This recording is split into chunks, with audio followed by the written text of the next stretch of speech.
Hi, welcome to the Legislators Lounge. This is our 8th episode, and this episode is this is part 2 of our freshman, introducing the freshman show.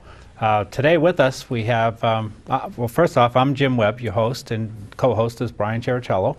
And today with us we have Dave Thompson and Dave Milz from Derry also. So we'd like to thank you for coming on the show and welcome. Thank you for having us. Well, welcome, gentlemen. Thank you. We appreciate you coming on board. to be here. Excited to have you guys on here.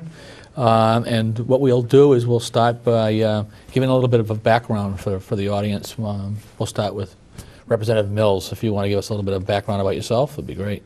How would you like it? Would you like it just legislative type background or all everything in general? You could go right from birth if you'd like. It's an hour show, Jim. I don't even want to tell you how long that might have to take, you know? Go ahead, Dave. Well, I'm a Chicago native that's settled in Derry by choice. I was assigned here with my old airline company that I used to work with in 1980 and was transferred out of here. And I missed it so much, I came back in '83 and actually retired from the airlines here. And my wife and I have always loved living in Derry.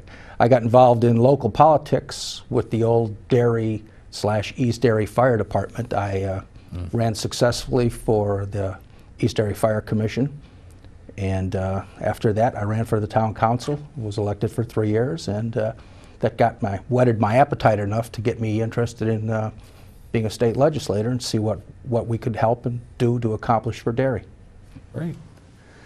Representative Thompson, how about yourself? Well, I was born and raised in Everett, Massachusetts. I stayed there for most of my life. I owned and operated a air conditioning refrigeration business for 35 years.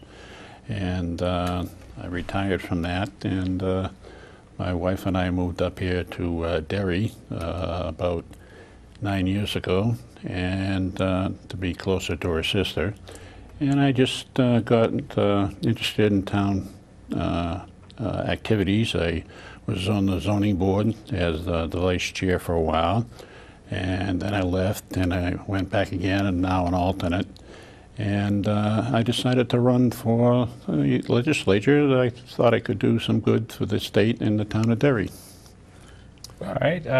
Well, I'll open up with the first question, and I'll ask you the same question I asked the last freshman that were on our show, and we'll start with Dave Milz, since Okay. we started with you, and I'd just like to ask you if you think it's being up there at the State House, if you actually think it's what you thought it was going to be. Is it different? What do you think of it overall as far as what you expected? I think I'll have to echo what Representative Mary Till said over at one of the VFW presentations when she got up and spoke eloquently. I thought about it, saying, well, this is what happens when you get in expecting the job to consist of this, and that after your first day on the job you find out that it consists of this. And the first thing you do is take a look at your own abilities and say, wow, am I really qualified for this? It can be a little daunting, but once you break it down to the fact that you're there not in your own personal interests or to set your own agenda, you're there to do what's right for Derry and help further Derry's position in the state. It makes it a little bit easier, but it certainly wasn't anything that I was prepared for on day one, not a bit. All right, Dave? Well, I was just like, Representative Milz. I was thinking it was one thing, and I got there and it was a totally different thing.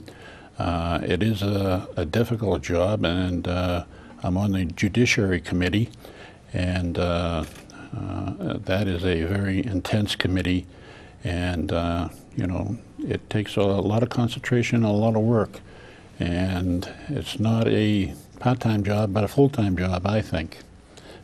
Because really you have to everything that comes before you, you have to research it and go over it again and so forth and so on. So it's not an easy job by any means, for the great pay you get.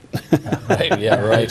By no means, and I have to echo what Dave says, it's by no means a job that you want to make any kind of mistake because you feel you haven't put enough of your own effort into it. Right. You know, I'm on a Public Works committee, and you know, I knew very little or anything about state roadways and things like that. But once you get thrown in, there's no learning curve. You get home, you study all your materials, you keep going, because you have to make intelligent decisions to back up your votes.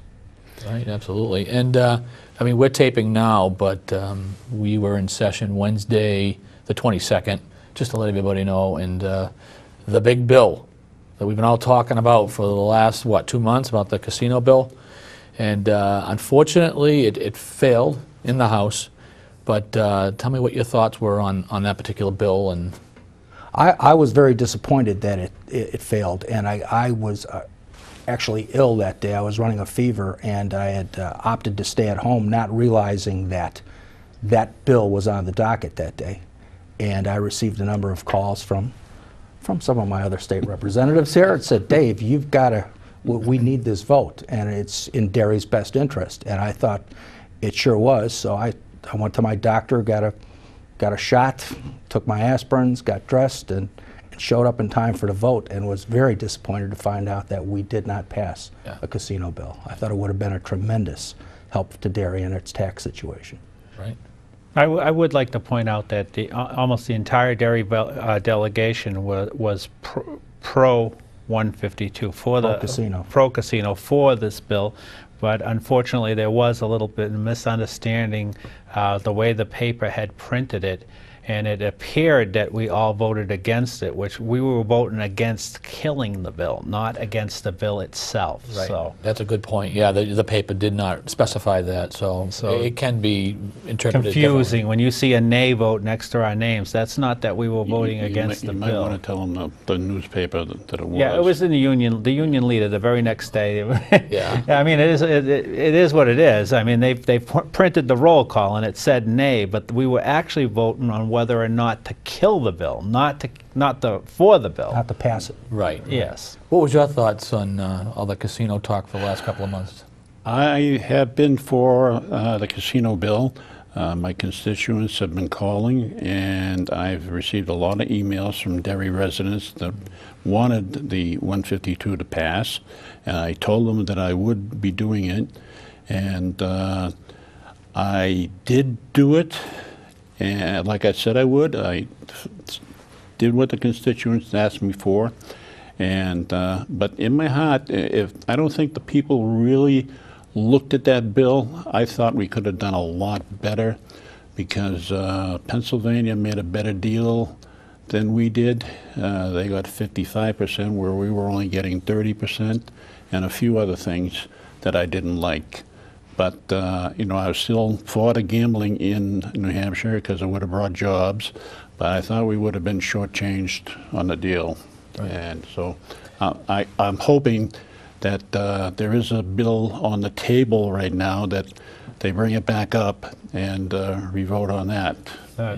You do realize that's slim to no chance of that, because for us to first of all take it off the table, right? We'd need two-thirds of the House to take it off. Well, the anybody table. can vote to take it. Can put the motion in, but you have to but have two-thirds to take it off. Right, the table. and also then you have to defeat the ITL that's already on that bill. Yeah. Right. Plus, you remember that particular bill that's on the table right now is completely different. It's not a high-end casino. So there'd have to be some sort of super amendment attached to being ready to be attached to that bill to make it palatable. I have to agree with Representative Thompson. I think that 152 was flawed in a few areas. However, I think a lot of people missed the fact that it was a starting point. It was a jumping off point, and it by no means limited us to one and one only casino in Salem. It left the door open for improvements. I always looked at it as a learning experience. You know, we as a state have never run gambling or anything else like that. So once you get in there, you take a look at your model. You've got one high end, you're starting at the top, and if you make some mistakes, you learn from those and fix it. Therefore, to open up a second casino in the North Country or on the Seacoast or wherever else we would have deemed it necessary. I think we should have had before we had a casino bill, we should have had a regulatory commission for casino gambling.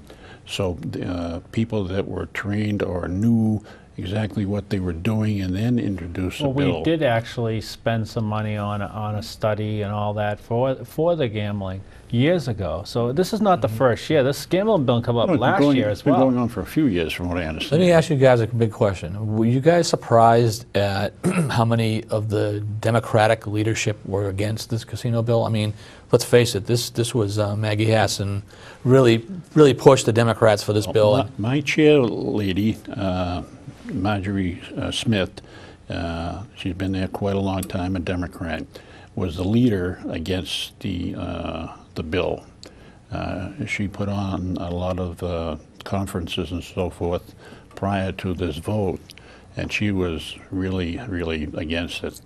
So, you know, we had to listen to her a little bit in the committee. Right. I was quite surprised that that many Democrats abdicated from that, because I was under the impression that we were voting to do the right thing for the state, which is increase the tax base, to lower our taxes, and to take what anybody considers a moral high ground, as far as I was concerned, to vote against that, saying, well, gambling is going to bring problems and gambling is going to do this. You know, it's already been proven in how many other states? 23, 28 other states that have casinos and have legalized gambling, that it's not the doom and gloom that everybody was forecasting. Yeah. Well, I got up and spoke. You did, quite I got up and Yes. spoke in favor of the gambling bill, and I addressed quite a few of the concerns that people might have had. For instance, the increased crime. And we also had two other shows on the Legislators Lounge here on the gambling bill, which, you know, really laid it out, and all the information was out there. So I think people really did understand it. I think it was just a shortfall in the legislators. They will, from what I understand and what I took out of the whole thing, is when somebody gets up there and starts complaining that they're not getting enough, to me that's not a valid reason not to pass the bill. The bill is non-tax revenue.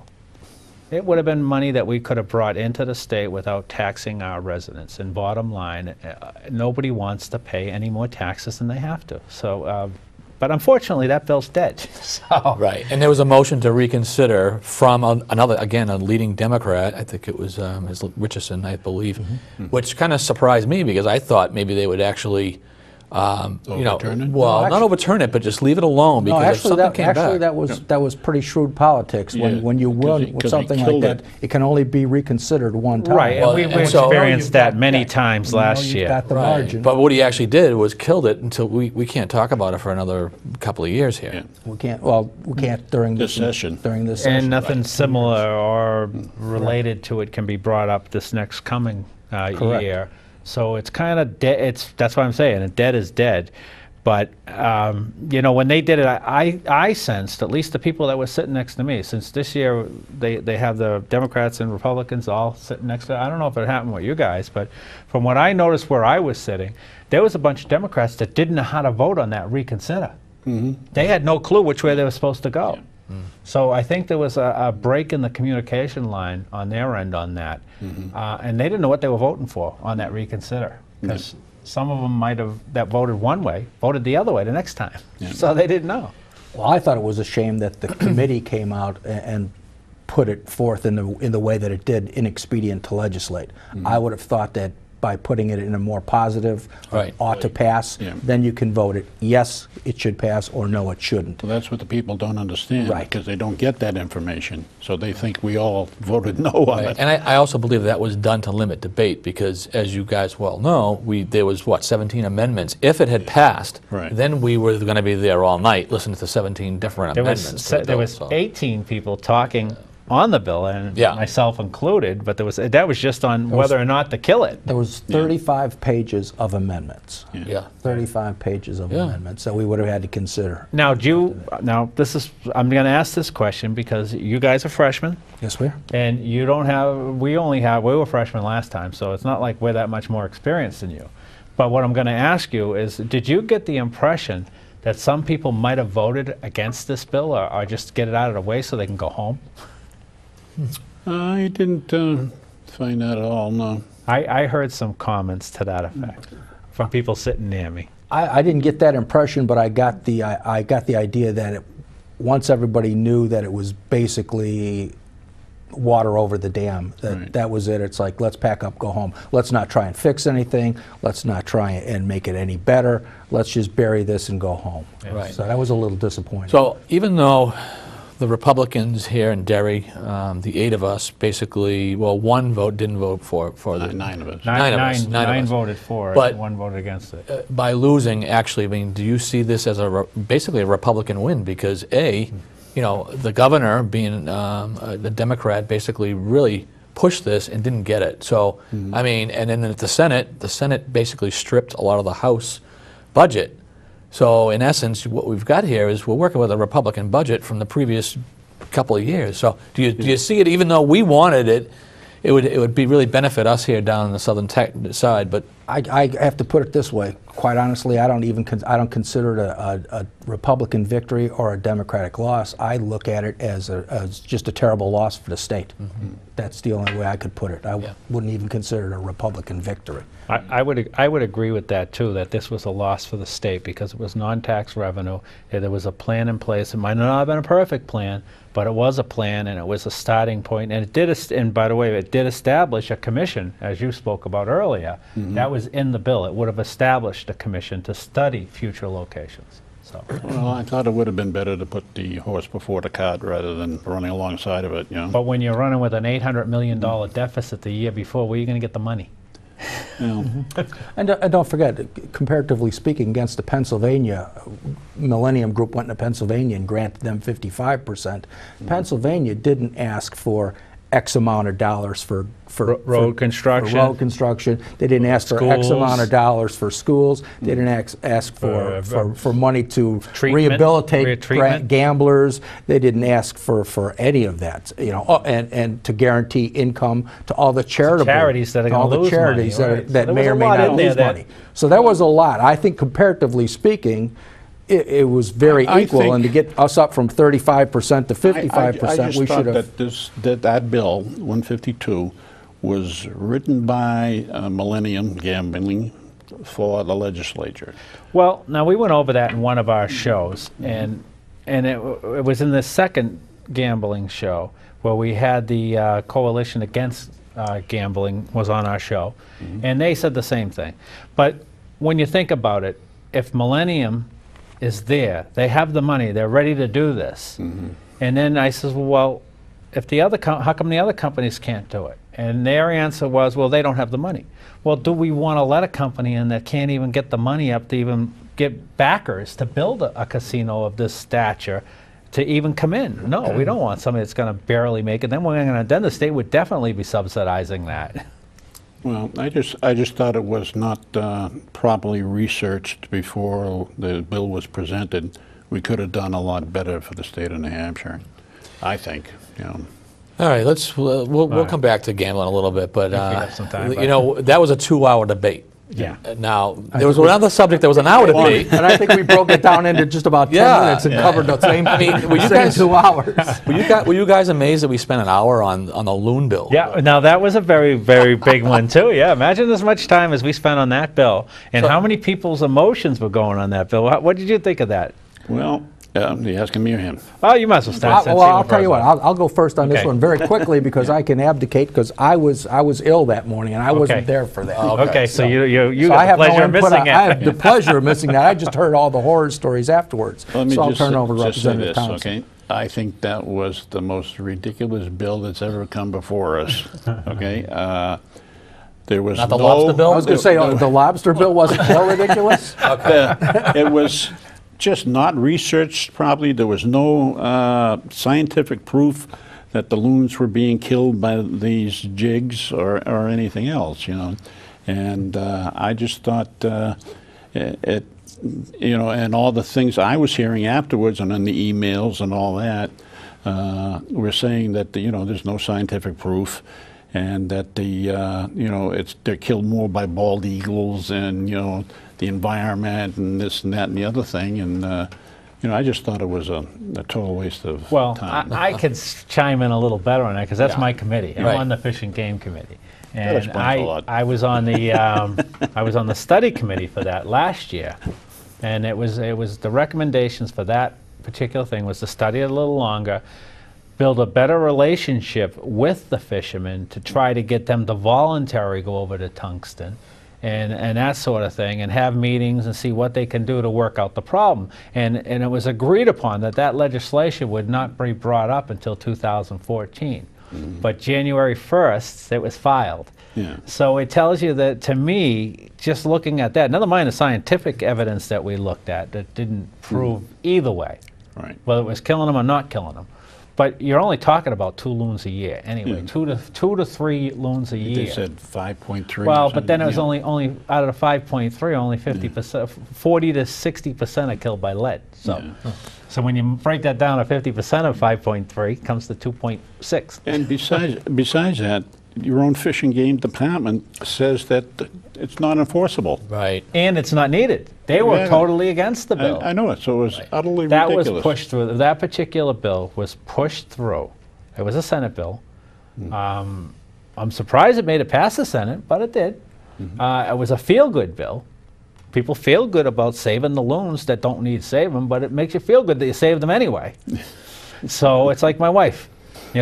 I tell my wife this all the time. She's going to end up dead someday because she's trying to save a turtle when it's crossing the road, Well, I kept saying, You're going to get run over. But the turtles really is in danger. The loons. I was saying this is an interesting bill because what do they have? Do they have the lead fishermen police out there looking for fishermen with the lead bobbers? Yeah, actually, this particular bill put some pretty stiff fines if you do have a problem. This new bill actually added fines. I think it's up to $250. But the problem being is that, say a fisherman comes in from out of state, what are they going to have 3 different tackle boxes, one for New Hampshire, one for Maine, one for Massachusetts? I mean, if they happen to have some lead sinkers which are painted and they can't tell whether they're lead or not, and they're using them, and then the Fish and Game come up with a magnet, $250. Do you think they're going to come back to New Hampshire again? It goes back to, not only was it a feel-good bill, but it goes back to what I said when I first decided to run for state representative. I had to devoid myself of any personal agenda, and this bill just stunk to high heaven, period, of a personal agenda and a personal crusade that somebody wanted to get this through. Even our chairman of the committee, who spoke right after me, I spoke twice on this bill. One time they wouldn't answer my questions, so I literally had to ask all my questions at once. I don't know if you were there for that, but the poor chairman, he got them all. He got them all. Well, I keep a little counter for when I was not ever prepared for the amount of emails we were going to get for or against a particular issue. And I forget what the first big one we ever had was that I attempted to respond to everybody and learned in a hurry. I can't do that. I had a friend of mine who does some programming set up a counter for me.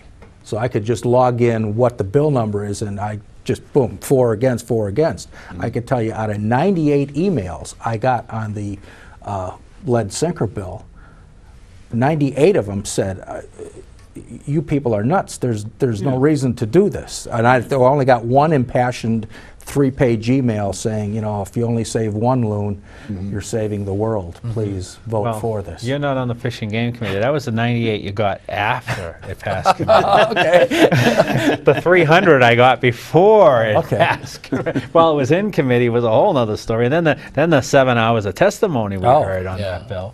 And then, and that wasn't really fair to the people that waited. People go up to the State House and they want to say their peace of mind. And that's your right, your duty as a citizen to go up there and speak to us in front of any bill that's in front of committee. They actually limited the debate after all the loon people got to say what they wanted to say for as long as they wanted. Then all of a sudden they said, it's taking too long, we're going to cut you down to 3 minutes. So that wasn't really fair neither. So let's talk about committee. Go back to committees, and I'm going to ask both of you guys what was probably the most controversial bill in committee for you guys this year. in your committee. In my committee, without a doubt, it was the gas tax bill. Okay. Absolutely controversial. And I voted for it because having access to all the information and coming to the realization that the actual taxes don't drive the cost of gasoline. in the area, I voted for it, and took some heat for it. Well, I'd like to say the Senate yesterday killed that bill. Yes, they did. And they not only killed it, they put a stake right through its heart. Yes, they did. And that bill is dead. Yep, and that was in non-resurrectable. that was in retaliation because we killed their casino bill. Right. That was my most controversial. Representative Thompson. Well, I think the most controversial one we've had so far is, and that we're voting on it come Wednesday, is frivolous lawsuits. In other words, like Derry, the town of Derry has a problem where we have somebody that's suing and... No. Oh, really? Okay. But it takes care of that matter, you know. Yeah. And the bill says if you file more than 3 frivolous lawsuits, the judge can order you to get an attorney and pay for the attorney, or get a bond to cover attorney fees and any fines that may be levied. Well, you know, I just, from what you just said, right, now I don't know anything about that bill, but we had similar bills come before us last year. But just saying that, it sounds like you're limiting our constitutional rights by doing that. No, because it says, also says in the bill that it will not construe against any present RSAs. Well, no, I don't care about RSAs. I'm talking about your constitutional right to a fair trial. Well, yeah. It's not limiting you to I've it. looked at it a little bit, and because of some problems we've had in Derry in the past. I looked at it a little bit, and by definition, the frivolous simply means it's not shutting off anybody's rights to bring a suit. Right. It's simply that if you decide to go into court without a lawyer, which we all have the right to do, and present our case, and we're ruled against, we can go through all the appeals and everything else, but then it starts being defined as frivolous when you take the same case, tweak it a little bit so it sounds different, and go back a second and third or fourth time and represent yourself for the same thing that you've been told no on.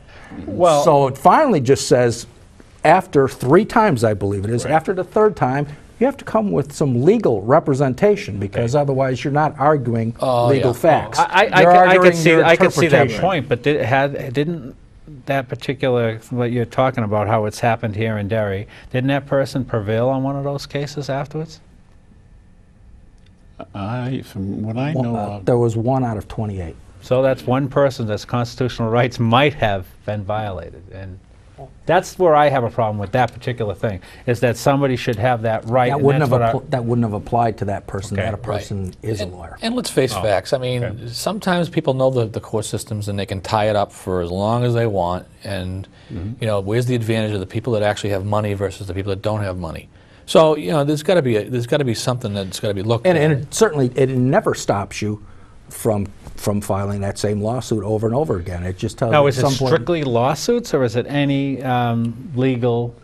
No, it's just lawsuits. See, now, I think that bill could be better if it was expanded to include any legal actions. Well, there was a point during the discussions and everything where they wanted to amend it to make it a criminal offense and put that person in jail. You're really in the gray area. Constitutional rights. Yeah. And I said, no, you can't do that. And, you know, but I think it's been worked out very well, and because my Judiciary Committee is full of lawyers. They're all just about basically all lawyers, except for maybe 6 of us that aren't. And they go over and go over and go over it. So it's a pretty good bill. Well, I have a segue right into that, because one of the other questions I was going to ask you, and since Dave was just talking and talking about his committee in particular, we'll go with Dave. Well, you're both Daves, but Dave Thompson, Representative Thompson.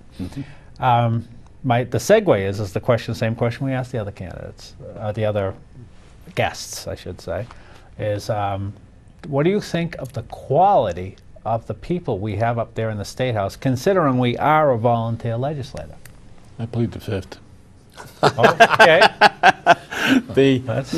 They're, for the most part, from the people I've talked to in the ante rooms and so forth, and out in the halls, I find them very intelligent.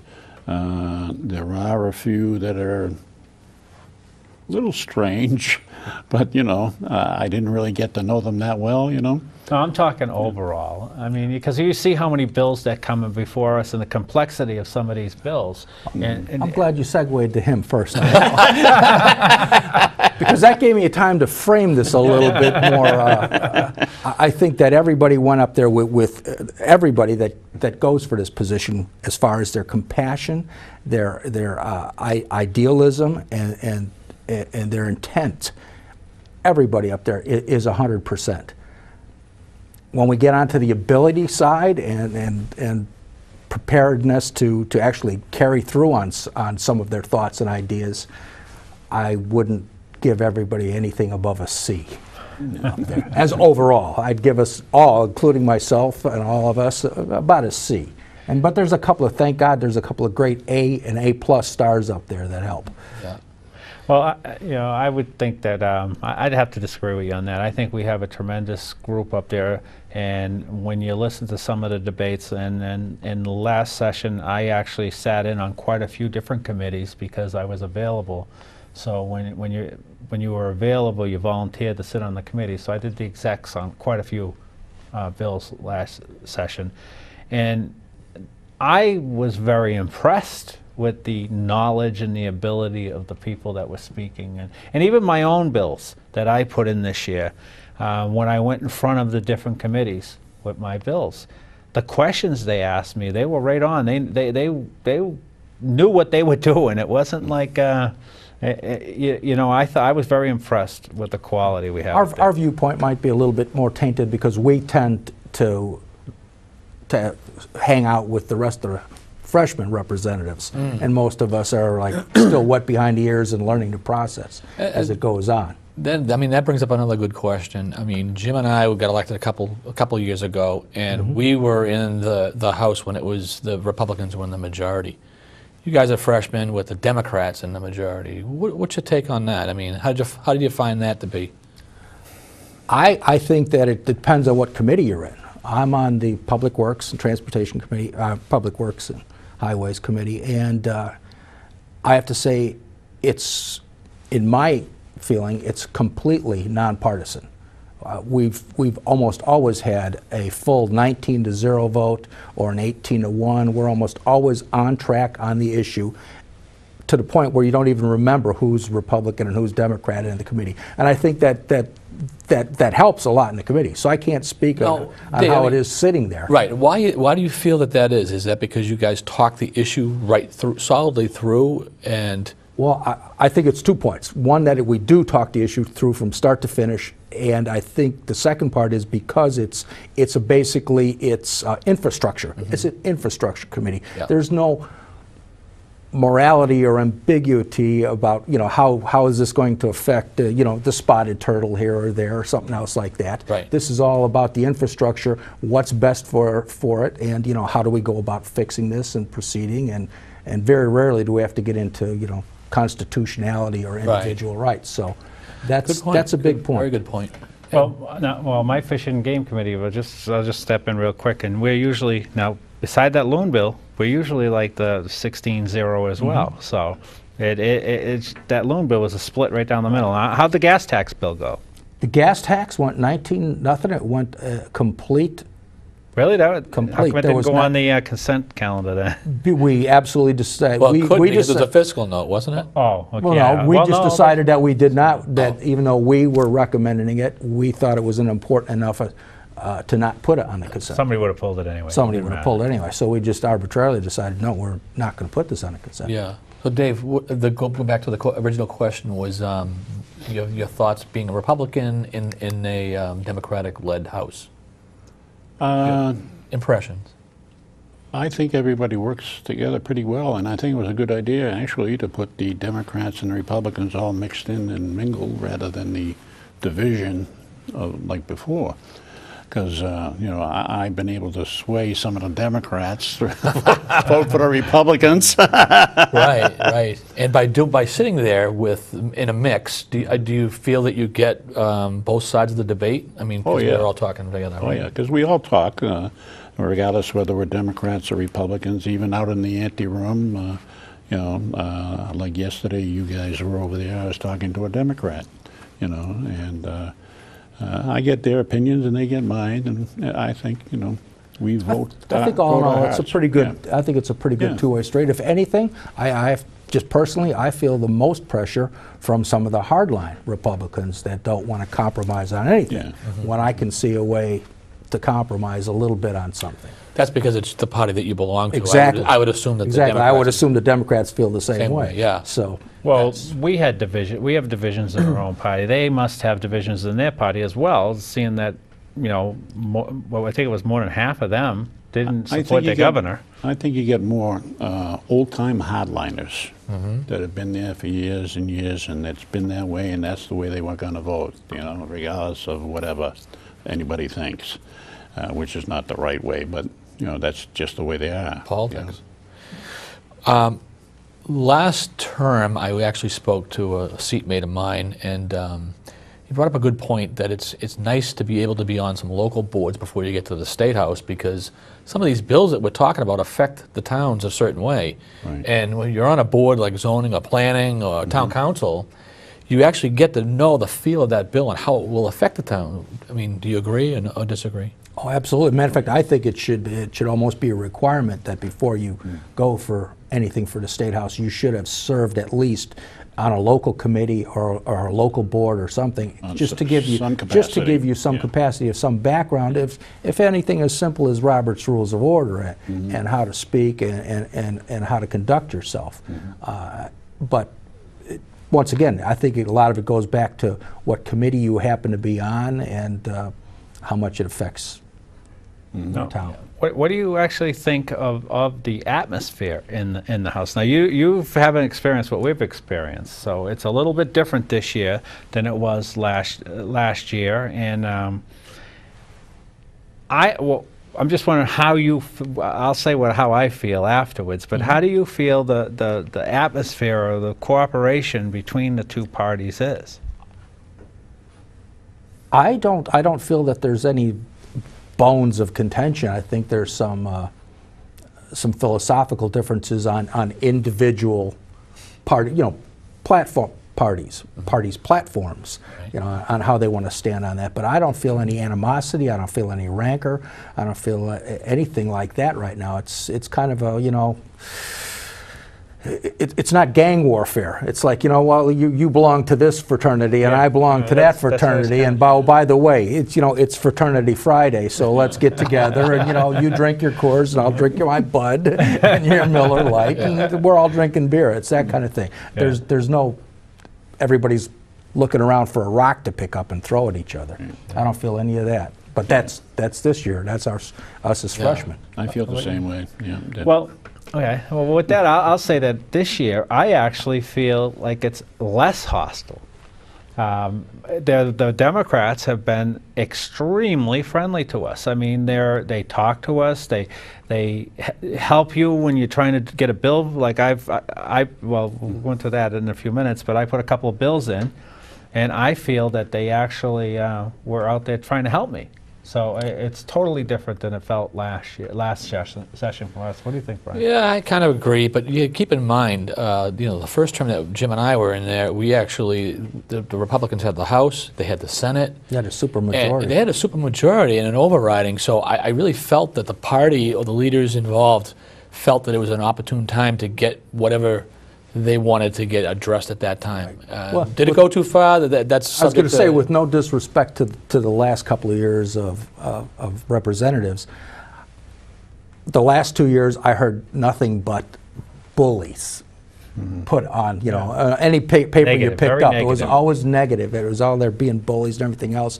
And I think, if anything, the Democrats learned a little bit from that, because they appear to be doing just the opposite, bending over backwards, going, we're not here to beat you up. And only a couple of times have I actually heard something going like, look, let's not argue this anymore. You're down by 40 votes, let's just put it to a vote. Right. Although in fairness now, just in total fairness, I mean, we've heard those terms, bully, the session that we first got elected. But I'm going to tell you, I never felt bullied at all. Well, you were in the supermajority. Well, that's what I'm saying. There was still some bullying Really? towards people to go sway on certain votes. And personally, I was never bullied, neither. So I would have to say the same. I was never bullied into it. My position, I stated my position. I don't change my position. If I say this, they can pretty much take it to the bank that I'm going to vote that way. Yeah. So I agree. they didn't need to bully me because they knew they weren't going to change There you me. go. Well, I don't think it was bullying so much if they're just trying to persuade you to vote a certain way. Because look at Governor Hassan, she did the same thing. She brought in the first-year Democrats trying to get them to vote for the 152. Right. You know, Right. Yeah, but with the same token, though, Speaker Norelli could have held this vote, held us hostage on this vote until November if she wanted to, which she didn't do, because I don't know what her position is on it, but I think they were fair to themselves as well. Yeah. So, Yeah, I would think that the timing was a big issue for them, for everybody involved. yeah. Because we had the budget, and we needed to know whether those revenues could, even though it was not in the House budget, could they use that $80 million? But Yeah, and we talked about that on our show when we covered the state budget on what could happen if we don't have a budget. well, and that segues, Jim, into a really good point. Today in the paper they talked about the Senate stripped away every tax that the House, the Democratic-led House, put in.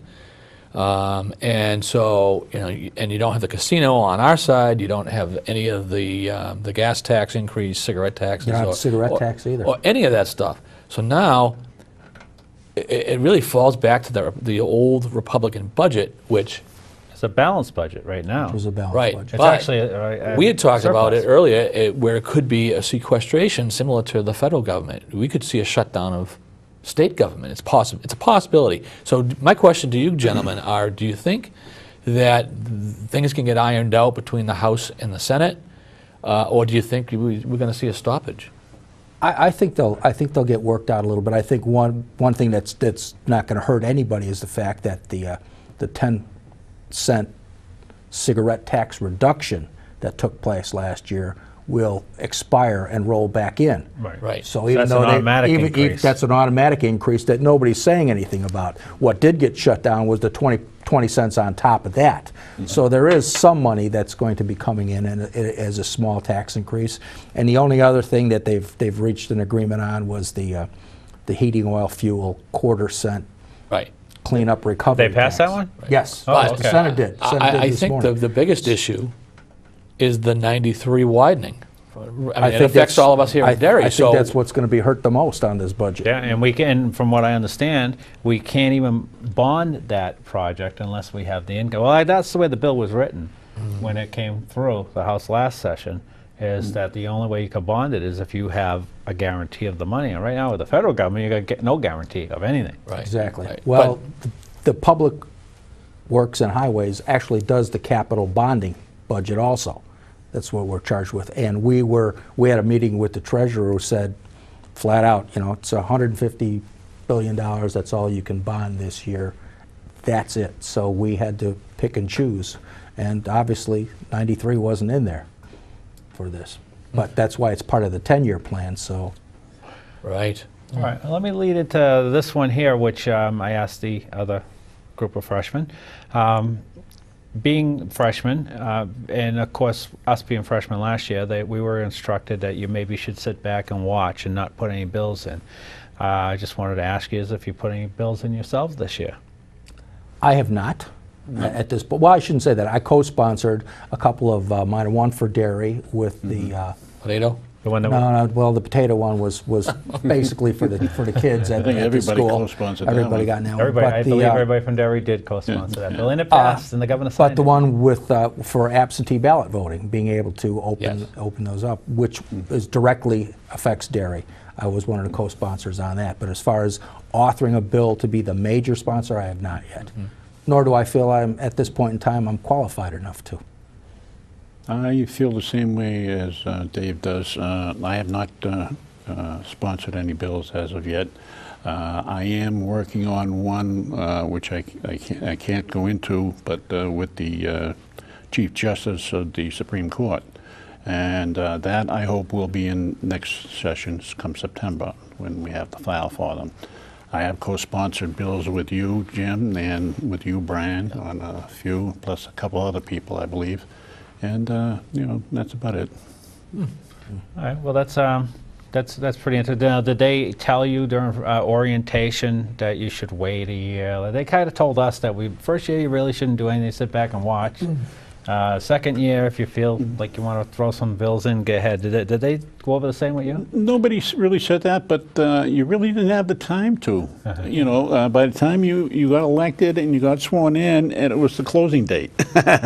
So you really couldn't get anything in unless you had prepared way back while you were campaigning. I think I didn't hear that directly from any one person, but the intent was kind of there, that at least if you have something that's very important to you, at least seek out senior people and do it right, and go through the legislative response group so that you don't make yourself look foolish. No, and I think it makes total sense as someone new to sit back and watch how everything operates, you know? I mean, you know, as a ex-town councilor, when you first get elected, you're really in a learning phase, you know? Once you get that experience, it's a lot easier and it flows a lot better, so.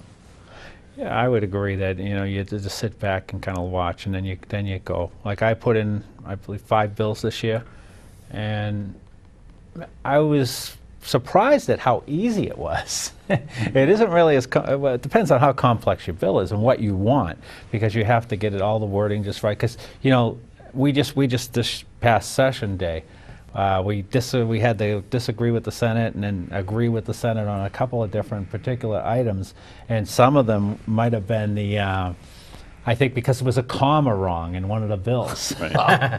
So they had to correct that comma, and somebody said, well, what would a comma make a difference? Well, actually, depends on how you read it. A comma could make a huge difference. Mm-hmm. I personally think that was probably more of a political nature on that particular one there. But think so? Yeah, I think so. I have to agree with you as far as the comma. I think we've all seen that little blurb in the paper that says, what's eating grandma and what's eating. Oh, okay. Comma, grandma. Actually, speaking of grandma, let's go into this one. What did you think of the bill that they put forward that was going to allow us to kind of boil off all the remains of humans and flush it down the drain? Did that go through your committee? Yeah.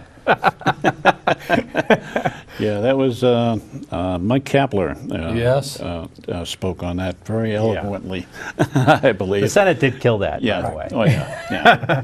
I think that when that bill came to the floor, it had some of the best rhetoric I've ever heard to describe it. But well, when you look at something like that anyway, you know, 100 years ago, well, I'm old enough to remember when cremation was such a taboo with the Catholic Church and everything else, and nowadays cremation is accepted, whether or not it's, you know, it's an individual thought. So, well, yeah. me, and I almost got up to speak on that one. I know you guys don't want me to get up and speak no more. you could smoke me, you can boil me, you can barbecue me. I don't care. I'm gone. I'll be gone. Whatever makes. Well, the point is what are they going to do with if the remains are on a septic system or? Yeah, or going down the river, going down the Merrimack River, or a you know. Merrimack River. my thing on that, fertilizer. Everybody has intentions, and they may say, like, for instance, my wife knows I want to be buried. Right? No? Whether that's going to happen, I have no clue. When I'm not here any longer and I'm gone, who knows what's going to happen to me? You know, I could be cremated. I could be put into one of those pots and boiled down to horse glue. I don't know. So I have no clue what they're going to do with it. Put it in your will, Jim. But no, it isn't my will. My intentions, what I want is my intentions are to be buried. Yeah. I mean, that's the way I feel. When you die, your intentions die with you. I'm just saying that. So when they wanted to do that to me, that's how I felt on that bill. Is that because they kept saying, well, you can have the person that's taking care of you can do your intentions. Well, you know. So what do you think the second year is going to hold? I mean, we're almost finishing up our first year. We'll have the summer break really short here, and then we'll get into the second term. But do you feel that you've got enough experience now that? I think we're still personally, I'm still in a learning curve, because although we've gotten this part over, now we're going into committees of conference and compromises and everything to iron out the things that the House and the Senate have both passed, but in different forms. So that's Right. something I'm looking forward to finding out how that works out too. What do you think, Dave? I think about the same, yeah. Very good. Well, you guys haven't seen one of the bills. In our first term, you're going to start seeing bills. The beginning and the end are basically two separate, whole complete different issues. Yeah. And they call them the tag-alongs, you know. And you're going to see some of that political posturing. Yeah, because what's going to happen is the Senate's going to want a bill passed, right? And the House is going to say, well, you didn't pass this bill.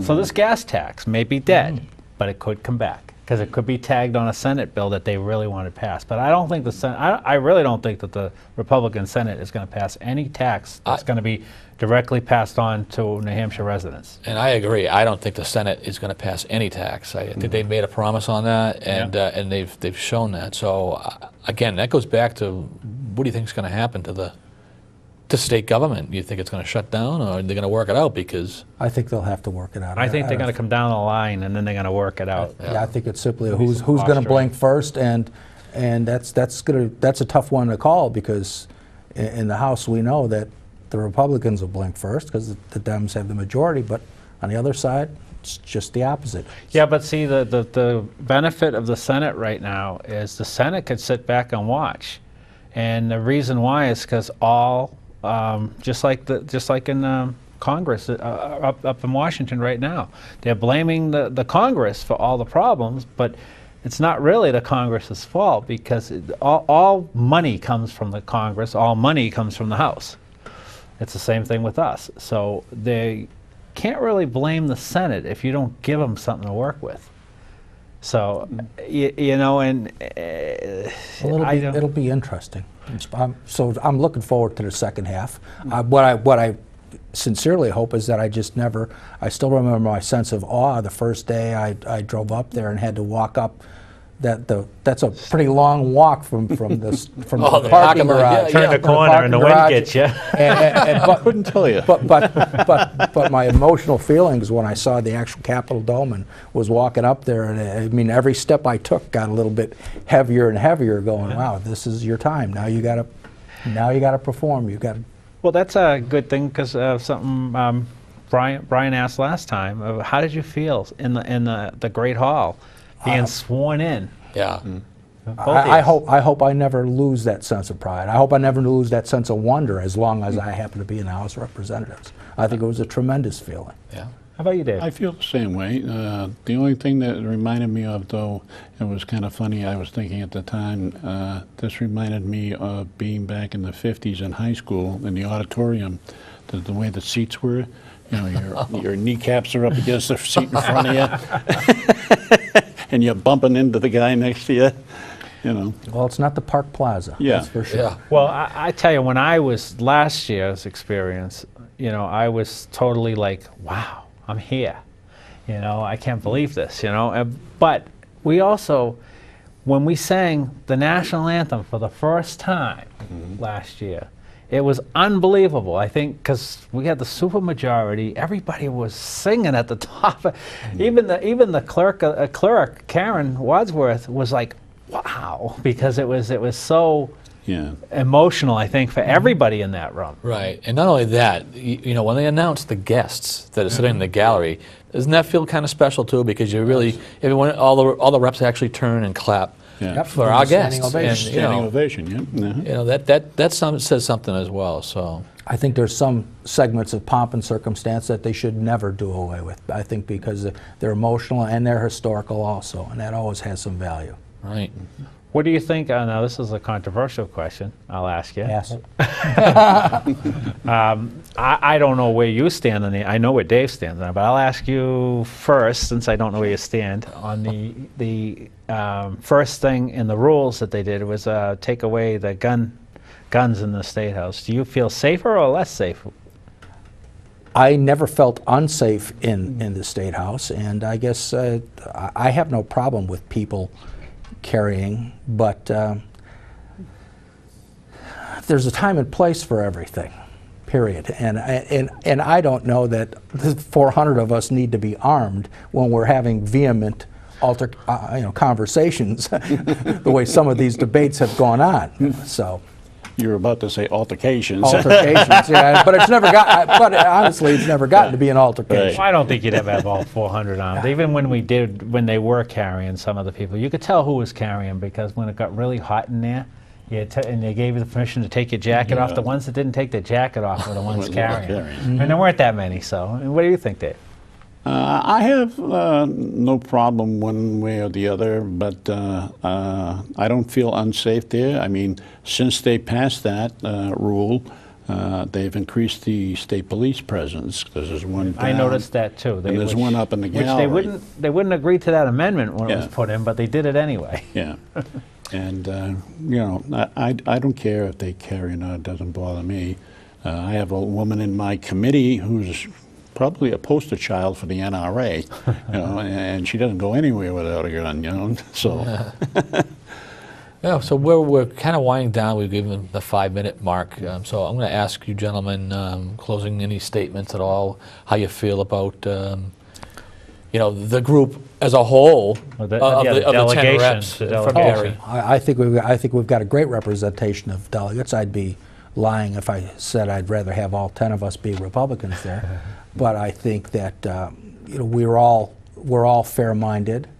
We're all open for discussion. We're all, you know, and we all have Derry's best interest at heart. And I think we've got a great core delegation. I agree with Dave, and but the only thing that I would like to ask the people is if they would communicate with us more of what they want or what they think the situations or the ramifications of doing this or that or the other thing, and I get very little of that, you know, except for on the big major stuff like the casino bill and the loan bill. Okay, I'm going to have to cut you off here because we're running out of time. All right. Sorry about that. Call me. Now this has been the Legislators Lounge. We have a website, which is derrylounge.com, www.derrylounge.com. We also have a Facebook page, which is Legislators Lounge, if you search it. And we also have a YouTube channel, Legislators Lounge. And all our past shows, including the ones we discussed here, are posted on our YouTube channel. So feel free to like it, join it, and as the new videos come out, you'll automatically get email notifications if you join our YouTube channel. Okay, and once again, this has been the Legislators Lounge. Thanks for tuning in.